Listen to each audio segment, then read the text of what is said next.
आज हमारे पास first global की चेयरपर्सन और chief investment strategist Devina Mehra फिर से हमारे साथ जुड़ चुकी हैं। देवीना मैम, बहुत बहुत शुक्रिया। First of all thank you very much समय देने के लिए। एक और चीज़ मैं बताता हूँ जो आपके व्यक्तित्व को, आपकी पर्सनैलिटी को बहुत अच्छा कर देती है।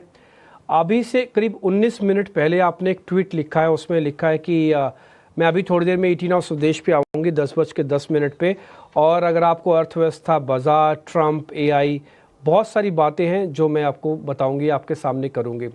ये दर्शाता है कि आप कितनी संजीदा हैं, कितने लाइव हैं और अपने फॉलोअर्स के लिए कितना सोचती हैं कि आपको लगता है कि मेरी वॉइस का सब लोगों को बेनिफिट मिले तो कि मैं ये सब नोटिस करवा दूँ। ये एक अच्छे आदमी का जेस्चर, पहचान होती है। देवना मैम, शुक्रिया, thank you very much again. आप ईटी नाउ स्वदेश को समय दे रहे हैं। अब आप ही बताइए मैम, किस पे आप बोलना चाहते हैं? आप अर्थव्यवस्था पे बोलेंगे, बाजार पे बोलेंगे, ट्रंप पे एआई पे? Now choice is yours. जिस पे आपको स्टार्ट करना है आप उससे स्टार्ट कर सकते हैं। आई थिंक आपके दर्शकों को तो सबसे पहले बाजार पर ही बात चाहिए होगी। बाकी तो बाकी सब चीजें भी जो उसी हद तक और कि दर्शक जी, बाजार मैडम पे उनका क्या असर पड़ेगा। मेरी भी जो चॉइस है ना, वो सबसे पहला मार्केट ही है। मेरी चॉइस भी मार्केट ही है सबसे पहले।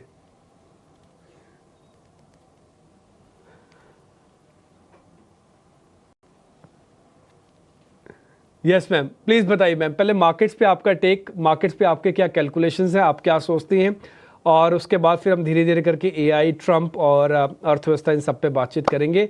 अगर आप सबसे पहले हमको जरा मार्केट्स के बारे में बता पाए प्लीज। मार्केट्स का जहां तक सवाल है, वहां जो मेरे विचार है बहुत बदले नहीं है। अभी इधर कई लोगों के मैंने देखा विचार बदल रहे हैं बाजार के कारण, लेकिन मैं तो पिछले 6-8 महीनों से यही कह रही थी कि आपका जो अगर स्मॉल माइक्रो कैप की तरफ निवेश है तो वहां से निकल के थोड़े स्टेडी लार्ज कैप पोर्टफोलियो की तरफ बढ़िए।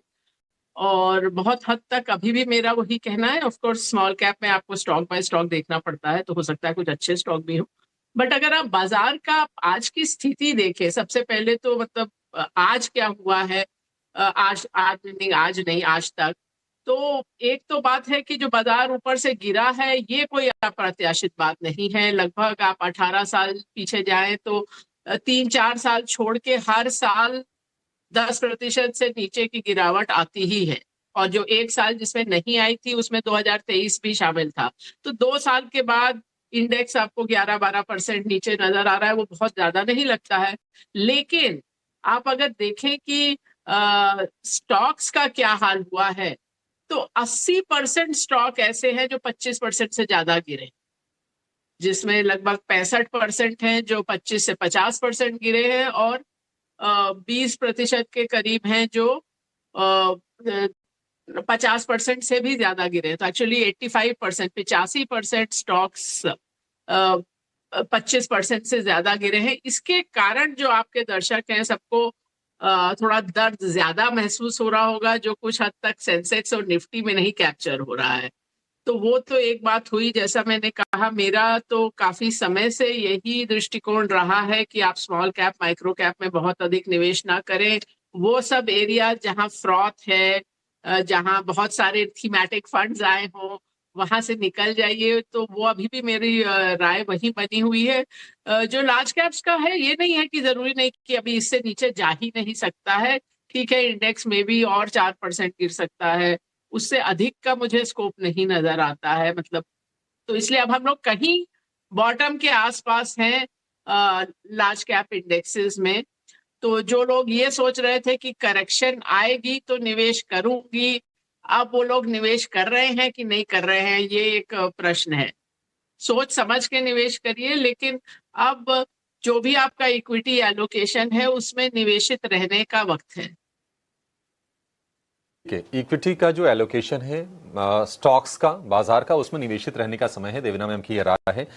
देवीना मैम, अभिषेक बोल रहा हूँ, बहुत शुक्रिया आपका समय देने के लिए। Good morning. बहुत सारे लोग ये भी जानना चाह रहे हो, हम रोज पूछ के थक गए हैं और एक्सपर्ट जवाब दे दे के भी शायद थक गए हैं कि एफआईआई आखिर भारतीय बाजार से नाराज क्यों हैं, इतनी बेरुखी क्यों है, ये तो ये जानना चाह रहे हैं। और दूसरी चीज, ये जो ट्रंप का जो टैरिफ टेरर है, क्या बाजारों को आगे और परेशान करेगी? आप देख रही हैं कि यहाँ से टैरिफ और गहराते हुए? देखिए, ट्रम्प जी का जहां तक सवाल है, जब उन्होंने इलेक्शन जीता था नवंबर में, उसी समय मैंने एक लेख लिखा था कि लोग जो बोल रहे हैं कि बाजार पे उनका क्या ही असर होगा, चाहे भारतीय बाजार हो चाहे अमेरिकी बाजार ही हो, मैंने कहा अभी आपको मालूम भी नहीं कि वो करेंगे क्या, और आप उसका second order third order impact बता रहे हैं। तो अभी तो हम खाली ये कह सकते हैं कि अनसर्टनिटी बढ़ गई, जो कि बढ़ गई बिकॉज एक तो ट्रम्प जी जो हैं वो तो हैं ही, और साथ में उनके साथ है एलन मस्क। तो कुल मिला के तो क्या हो रहा है, अब जैसे उन्होंने बोला था हम 60% टैरिफ लगाएंगे चीन पर, फिर वहां 10% लगा के मेक्सिको और कनाडा पे ज्यादा टैरिफ लगा दिए, जो ऑफ कोर्स बाद में उन्होंने कम किए। तो वो एक तो उनकी ये भी स्ट्रेटजी है कि एक बड़ा नंबर अनाउंस करो फिर उसमें कट बैक करो, और टैरिफ से अल्टीमेटली तो अमेरिका की इन्फ्लेशन या मुद्रास्फीति की दर बढ़ती है, वो तो सीधा सीधा हो ही गया है, ऑलरेडी हो गया है एक्चुअल इन्फ्लेशन नंबर में भी और इन्फ्लेशन एक्सपेक्टेशन में भी, तो वो तो असर नजर ही आ रहा है। तो अब जैसे उन्होंने इंडियन फार्मास्यूटिकल पे बोला कि हम 25% टैरिफ, तो अब सच्ची बात तो ये है कि अमेरिका में ऑलरेडी हेल्थ केयर का जो कॉस्ट है वो बहुत ज्यादा है, बाकी सारे विकसित देशों से ज्यादा है, और रिजल्ट उन सबसे खराब है। तो पैसा आप ज्यादा खर्च कर रहे हैं और आपके जो नागरिक हैं वो स्वस्थ नहीं रह पा रहे हैं उतना खर्चा करके भी, तो इंडिया पे टैरिफ लगा के तो आप और हेल्थ केयर का प्राइस बढ़ाओगे ही। तो मेरे हिसाब से तो ये हो सकता है नेगोशिएटिंग टेक्निक हो, और अब कुछ और इंडिया से कंसेशन चाहते हो। इंडिया ने तो काफी कंसेशन दे दिए हैं, लेकिन हो सकता है और भी कुछ चाहते हो। Devina ji, good morning. Mansi this side and again taking cues from the tweet जो कि काफ़ी इंटरेस्टिंग है आपका। ट्रंप और बाजार पर तो आपने अपनी राय रखी, लेकिन साथ ही आर्टिफिशियल इंटेलिजेंस और साथ ही अर्थव्यवस्था का भी जिक्र आपने किया है। And yes, why not, artificial intelligence एक नए लेवल तक ही पहुंच चुका है और अब दुनिया भर के इंटरनेशनल ब्रोकरेजेस भी इसका जिक्र कर रहे हैं और मार्केट्स के साथ इससे टच बेस भी कर रहे हैं। डीप सीक के लेटेस्ट एआई मॉडल की अगर बात करें, मार्केट फ्रेंजी को काफ़ी हद तक प्रॉम्प्ट किया, लेकिन साथ ही इन्वेस्टर्स को कॉशियस भी रहना है। आपकी क्या राय रहेगी यहाँ पर? और यस, मार्केट के करंट लेवल सिचुएशंस को देखते हो, अगर कोई सेक्टर्स है आपके रेडार पर तो वो भी बताइएगा ज़रूर।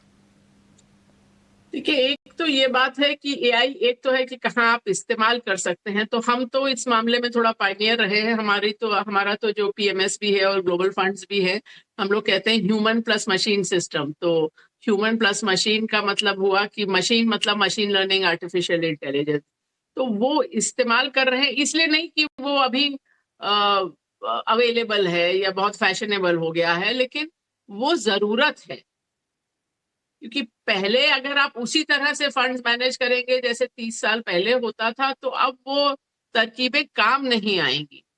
तो उस समय जो एक आपको एक्स्ट्रा एज कहिए मिलता था, तो मैनेजमेंट से मिल लिए, कुछ ऐसी खबर मिली, कुछ ऐसी इंफॉर्मेशन मिली जो सबको नहीं अवेलेबल है। और यही नहीं, अमेरिका में भी यही होता था, लेकिन अब सब जगह रेगुलेशन ऐसे बन गए हैं कि कंपनी किसी को अलग से इंफॉर्मेशन नहीं दे सकती।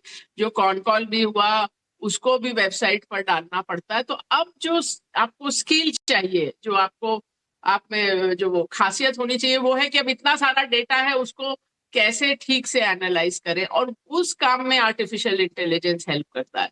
अब जो दूसरी बात है आर्टिफिशियल इंटेलिजेंस की, ये मुझे दुख होता है कि इंडिया की सो कॉल्ड टेक कंपनीज के पास अभी नहीं 20 साल से इतना कैश है, लेकिन किसी ने कभी 50 करोड़ भी लगाया नहीं रियल R&D में। वो वही का वही बिजनेस मॉडल करते गए कि आपके पास वो लेबर कॉस्ट आर्बिट्राज है, यहाँ पर आदमी थोड़ा सस्ता है अमेरिका से, तो वही आप काम करते रहे। इतना आसान था कि आप उसमें R&D पर भी थोड़ा खर्च करते। आपको याद हो तो इंडिया ने अपना सुपर कंप्यूटर तक बनाया था, इंडिया ने स्पेस में इतना काम किया, और वो 1950 के दशक से किया। और यहाँ पर हम लोग पैसा साधन होते हुए भी पीछे रह गए।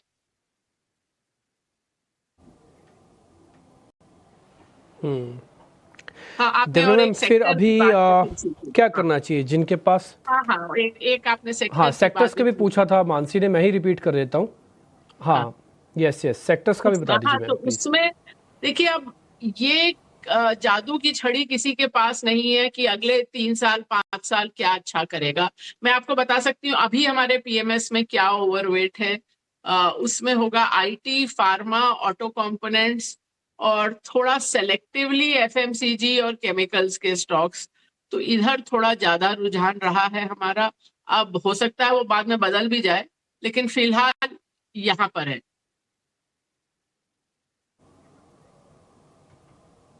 ओके, जो ठीक है अभी हम लोग का मैम। एक्चुअली जनवरी मेरा का भी क्वेश्चन यही था कि आप उसके- सेक्टोरली कहाँ पे बुलिश हैं। हाँ, तो वही ये इन सेक्टर्स में देवना हम मैम, एक चीज़ इसी ओवरवेट को मैं हैं क्लब कर हाँ जी, बताइए। ओके, मैं ना इसी में थोड़ा सा और एक्सटेंशन चाहता हूँ देवना मैम। आप मेरे को ये बता पाएँ कि देखिए कुछ लोग ना ऊपर के रेट पे फंसे हुए हैं, वो कैसे भी आप समझ लीजिए, कैसे भी आप जान लीजिए, थोड़ी उनके पास पोजीशंस हैं, तो उनको कहाँ पे और पोजीशंस को बढ़ाना चाहिए किसी भी तरह से। जैसे 10-12% की करेक्शन आई हुई है इंडेक्स पे, तो अगर मौका मिलता है तो कहाँ पर और थोड़ी पोजीशंस को वो स्ट्रेंथ कर ले, मजबूत कर ले। एग्जाम्पल के तौर पर मान लीजिए मेरे पास कोई एक शेयर है और वो करीब 25-30% करेक्ट है। तो देखिए, कोई भी शेयर 25-30% करेक्ट हो गया, 50% भी नीचे है, तब भी जरूरी नहीं है कि वो आपको उसमें पोजीशन बढ़ा लेनी चाहिए या खरीदना चाहिए। सो स्टॉक के लिए ये चीज, कोई चीज 50% घटती है वो और 50% घट सकती है अगर उसका वैल्यूएशन शुरू से ही बिल्कुल गलत था। तो एक चीज आप अपने दिमाग से निकाल दीजिए, जो सभी निवेशकों को निकाल देनी चाहिए, वो ये कि मुझे पैसा इसी में से बनाना है। अब मेरा वो 100 वाला 60 या 70 हो गया तो मैं इंतजार करूंगी कि वो 100 हो जाए। तो ये सबसे गलत धारणा है, बिकॉज बाजार को कोई इंटरेस्ट नहीं है कि आपने किस भाव पे कोई चीज खरीदी थी। और आपको भी इस चीज में फंस के नहीं रह जाना चाहिए, क्योंकि पैसा कहीं से भी आए वो सेम होता है। तो आपने इसी स्टॉक में आप 60 से 100 गए, या अभी कुछ और अच्छा लग रहा है वहां गए और वहां आपने उतना रिटर्न बहुत जल्दी बना लिया। हो सकता है ये 60 वाला कभी भी 100 नहीं हो। ये भी आप बात याद रखिए कि हर जो थोड़े पागलपन के हद तक तेजी आती है, और कुछ हद तक स्मॉल माइक्रो कैप आईपीओ वगैरह में पिछला साल उस तरह का था, तो उसमें जो स्टॉक्स चलते हैं वो जरूरी नहीं कि वो कभी उस भाव पे वापस आए। और ये भी नहीं कि कई तो कंपनियां ही खैर गायब हो जाती है, बंद हो जाती है, लेकिन कंपनियां जो चलती भी रहती है। आप जैसे डीएलएफ को देखिए, डीएलएफ का आईपीओ आया था, उसके बाद कुछ समय तक वो आईपीओ प्राइस के ऊपर रहा, उसके बाद कई दशक निकल गए वो भाव नहीं आया, तो वो आप इंतजार ही करते रह जाएंगे। तो इसलिए आपको जो निर्णय लेना है, जिस तरह से हम लोग पीएमएस में करते हैं कि आज हमारे पास कैश है तो हम कहाँ निवेश करेंगे, ये भूल ही जाइए कि कहाँ पर हैं आप। तो अगर वो जो अब स्टॉक्स हैं वो अब आज की डेट में सबसे अच्छे स्टॉक्स नहीं लग रहे हैं, तो निकल जाइए, उससे कहीं और रहिए। लेकिन जैसा मैंने कहा, अब ये समय है कि आपकी जो भी इक्विटी एलोकेशन है, जो कि 100% कभी नहीं होनी चाहिए, लेकिन जो है इक्विटी एलोकेशन, अभी बाजार में वापस आने का टाइम है, पर वही स्टॉक्स नहीं जरूरी। देवना मैम, एक और सवाल है। देखिए, लोग थोड़े से ना डरे हुए हैं, और डरे इसलिए हुए हैं कि पिछले 3-4 साल में अगर हम कहें तो लोगों को थोड़ा चस्का लग गया था कि नहीं, स्टॉक्स डबल हो रहे थे, ट्रिपल हो रहे थे, 40-50% बढ़ रहे थे। अब वो चीज़ हो नहीं रही है, थोड़ा सा माहौल अभी ख़राब है। तो ये जो साल है, ये पैसे बचाने वाला साल होगा या पैसे बनाने वाला साल होगा? कहाँ फोकस ज़्यादा रखना चाहिए? और दूसरी चीज़ कि बैंकिंग फाइनेंशियल को लेकर ये कंसेंसस बिल्ड हो गया है कि हाँ, नंबर्स इसके अच्छे आए हैं Q3 के, तो ये सेगमेंट ठीक लग रहा है। लेकिन ये काफी ब्रॉड है, इसमें प्राइवेट बैंकिंग है, सरकारी बैंकिंग है, NBFCs हैं, अगर देखेंगे तो स्मॉल फाइनेंस बैंक्स हैं, फिनटेक्स हैं। आपके हिसाब से वेल प्लेस्ड कौन सा सेगमेंट लग रहा है? देखिए, सबसे पहली बात कि आपका आज की डेट में नहीं, हमेशा ही फोकस रहना चाहिए रिस्क मैनेज करने का और पैसे संभालने का पहले, रादर देन कि मैं ऐसी चीज में जाऊं जिसमें छक्का लग जाएगा। वो छक्का लगाने के चक्कर में आप आउट हो जाएंगे। तो ये तो आज की डेट में नहीं, ये मेरा हमेशा की ही फिलॉसफी रही है। कई बार आपके चैनल पर भी कहा होगा कि investing is a losers game. तो आपका पहला फोकस होना चाहिए कि मैं हारूं नहीं, जीत अपने आप आएगी। ये एक माइंडसेट बदलने की बात होती है। अभी पिछला साल तो ऐसा था कि मेरे पास छोटे मोटे इन्वेस्टर नहीं, फैमिली ऑफिस टाइप भी आके बोल रहे हैं कि I will be happy with 30-35% return. मुझे साल का 30-35% मिल जाए तो मेरे लिए बहुत है। मैंने कहा 30-35% कोई भगवान ने लिख के नहीं दिया है कि आपको मिल जाएगा। तो ये बहुत सारे लोगों को है, जैसा मैंने कहा, इतिहास नहीं मालूम कि बाजार में इतना भर करेक्शन तो आम है, उसके से ज्यादा भी आता है। और ये कोई हम लोग सोचते हैं कि हाँ, टेक्स्ट बुक में तो लिखा है कि equity is a volatile asset class, लेकिन वॉलेटिलिटी का हम लोग समझते हैं कि एक साल 20% रिटर्न मिलेगा, अगले साल ठीक है कम मिलेगा 7-8%, हो सकता है अगले साल -30% आए। तो ये भी होता है, बाजार ऐसा ही है। लेकिन आपको हमेशा रिस्क मैनेज करके रखना है, स्टॉप लॉस रखने हैं, एक सेक्टर में बहुत एक्सपोजर नहीं करना है, ये भी रिस्क मैनेजमेंट का एक गुर है। और जब भी आप निवेश करें, ये अपने को बोलें कि हो सकता है कि मैं गलती कर रही हूँ, बिकॉज आप जितना भी ध्यान से चुनाव करेंगे, कुछ स्टॉक्स ऐसे होंगे और कुछ कंपनियां ऐसी होंगी जो किसी भी कारण से वैसा नहीं नतीजे लाएंगी जैसा आपने सोचा था, तो निकल जाइए उससे। तो ये सब भी बहुत महत्वपूर्ण है। बैंकिंग मैं हमेशा थोड़ा डर डर कर ही निवेश करती हूँ। एज किसी ने मुझे बोला कि मैम आपका तो तकिया कलाम है कि I am a nervous investor in banks and lenders. And आप पिछले 5 साल में देखिए तो खाली 2022 को छोड़ के बाकी 4 साल बैंकिंग इंडेक्स ने निफ्टी को अंडर परफॉर्म किया है। तो अब खैर बहुत खराब नहीं लग रहे हैं बैंक्स, तो थोड़ा बहुत हम लोगों ने निवेश बढ़ाया है बैंकिंग एंड फाइनेंस में, लेकिन इंडेक्स या बेंचमार्क जितना निवेश तो अभी भी नहीं है। तो और जैसे जैसे आप बैंकिंग के थोड़ा बाहर, जैसे आपने बोला बहुत तरह के फिनटेक है, ये है वो है, वहां एक तरह से क्रेडिट का प्रॉब्लम तो बिल्डअप हो रहा है। अब वो कब वो सामने आएगा वो अलग बात है, लेकिन ये कि बहुत ज्यादा क्रेडिट दिया जा रहा है शायद उन लोगों को जिनमें वापस करने की क्षमता नहीं है, वो तो नजर आ रहा है। अभी मैं इवेंट में थी जहां मिस्टर केवी कामत भी बोल रहे थे, और मैंने ये दोनों चीजों के बारे में अलग अलग लिखा था, लेकिन साथ में नहीं उनको देखा था। उन्होंने बोला कि जो भी आपका अमाउंट है, जो डेरिवेटिव लॉसेस का कुछ 1.5 लाख करोड़ या जो भी अमाउंट है, आप सोचिए वो कहाँ से फंड हुआ है। अल्टीमेटली वो सब फंड हुआ है अनसिक्योर्ड क्रेडिट से। सो कभी ना कभी वो वहां पर प्रॉब्लम आपको नजर आएगी। Devina ji, golden piece of advice is coming from you. Thank you so much हमारे साथ जुड़ने के लिए, सवालों के जवाब देने के लिए, और बाजार में इन सिनेरियोज में जहां काफ़ी वॉलेटिलिटी है, हमारे मार्केट पार्टिसिपेंट्स, हमारे व्यूवर्स को एडवाइस देने के लिए कि पहले अपनी जो करंट पोर्टफोलियोज है उससे संभालने का समय है, ना कि आपाधापी में कोई गलत डिसीजन लेने का। शुक्रिया हमारे साथ जुड़ने के लिए once again, and have a nice day to you. Thank you.